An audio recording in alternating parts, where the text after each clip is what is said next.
Alright, throwing this in at the end of the video, just going to show the deck list and explain it real quick. You already saw basically the gist of it. You start with Pacifis, a lot of great things happen. You don't start with Pacifis, it can be kind of rough, still doable, but a lot of the time if you're facing the top tier such as Metal Foes, Megalith, well, Megalith you can still beat depending, but basically if they get going and you can't stop them turn 1, which is you usually want to go first with this, it's not looking good. But that being said, when it is looking good, it's looking incredibly strong, and it beats every single deck that is recommended to be the top tier. You know, you just got to kind of get lucky. The thing is in ranked, the Sea Stealth Attack variant of this strategy is the big winner.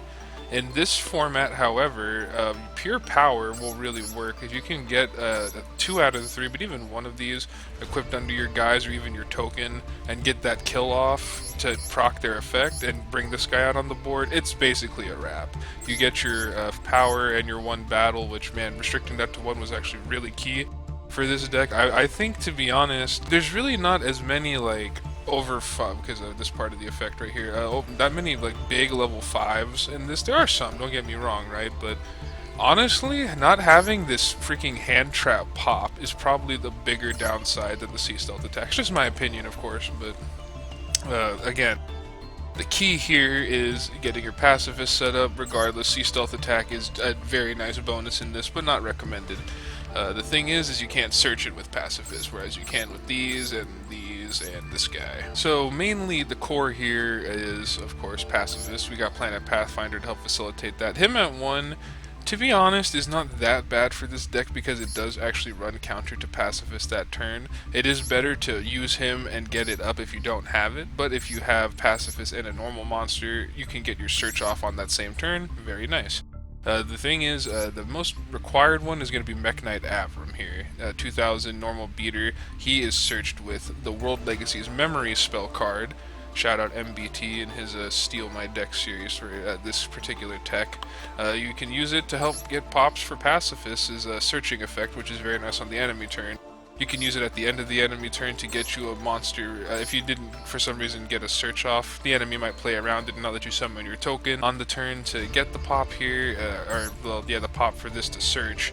So much terminology, right? But that's where this combo can come in. From here, put in 6 generic strong 2000 normal monster beaters. You can, even throw Luster Dragon 1900, right? 2000 is better than 19, but it is what it is. I found having 9 is pretty reliable, sustainable. I was gonna combine them, well, English is hard.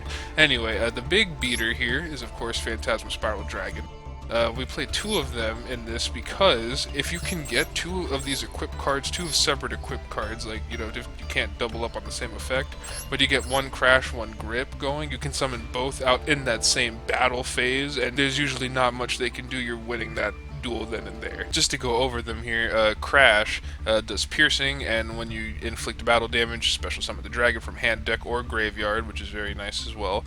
Grip, if you destroy a monster, it gives 500 attack first off. You destroy a monster, so you can't direct attack, doesn't do anything, you have to destroy a monster, and if you do, dragon comes out. That's why these 2 together are very nice. I am running this at 1, Spiral Wave. It did come into play once in one of the duels, as you saw. The first time it would be destroyed by battle. If it was just like by anything, this would be really good, but the battle is, for sure still fine to stall. The only reason we're running 1 though is it is just not as good. If the battle, or at the end of the battle phase is when the dragon gets summoned, as opposed to these 2 where it's during the battle phase. Still only running 1 though, just because I think it's nice to have at 1. It does come into play if you need to get the dragon. And where's the extra effect here? Then they have to discard a card from their hand. That's also very nice. I'm just going to go over the extras here. Ancient Rules and Birthright are free switches. If other things that you might think are necessary for the deck, you can even run a 3rd power. Why I like them, there are times you have this boy in your hand, and you might end up with Ancient Rules with these, or just maybe even starting with it. You can summon it for free then, which also gets Pacifist going if you have that, so that's not too bad. Shard of Greed for the draw power. 3 Forbidden Chalice, one of the best cards in this event. We already went over the World Legacy Memory. Thunder of Ruler, if you can stop the battle phase because you're not set up, or even at times where they might want to crash into, one of your monsters and stuff. Very good stall card for this event. The Phantasm Spiral card's very good. This one pops and is a hand trap with Pacifis. This is basically an impermanence that also lowers the attack and defense by 1,000. They also have a secondary effect I should go over. In the graveyard, you can banish this, and you can equip one of your normal monsters with all the equipped spells you currently have on the field. And this one, which is a little better, you can equip one of your Phantasm equipped spells that also might be in the graveyard or in your hand to a guy. Mainly the graveyard effect is better for this one, but still pretty good. Dogmatica Punishment, great in this deck. Of course, you should know how Dogmatica works.